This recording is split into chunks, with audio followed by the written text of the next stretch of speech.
سڵاوتان لێبێ ئێوارەی یانزەی 6/2021 شوێنەکەمان بریتێ لە گوندی سەرگەت لە هەورەمای دڵگیرەوە پێش 3 ڕۆژ لەسەر پاسکیلۆت مەخوارەوە و دوو لە ڕووتان مەچەکەم شکا.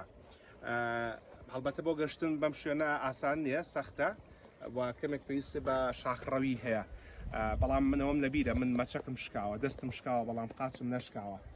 مەبەستم لەم پەیامە ئەوەیە کە ئەو بەڕێزانەی کە ئەڵێن وەرزشکردن مرۆڤ تووشی کێشە و تووشی شکان و تووشی پێکانەکە، بەڵێ ڕاستەکەن تووشی شکان و پێکانە بیت، بەڵام گرنگەوەیە کە لە پاش شکان و پێکان بتانی باشتر هەڵسیتەوە.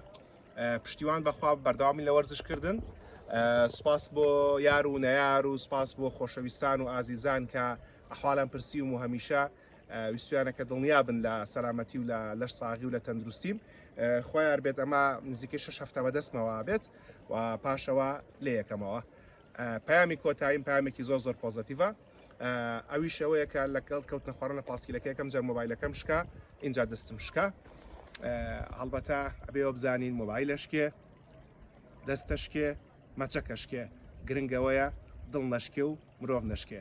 هەر بمێنن بە خۆشی و شادمانی لە هەورەمای دڵگیر لە گوندی سەرگەتەوە. سڵاو و ڕێزی زۆر.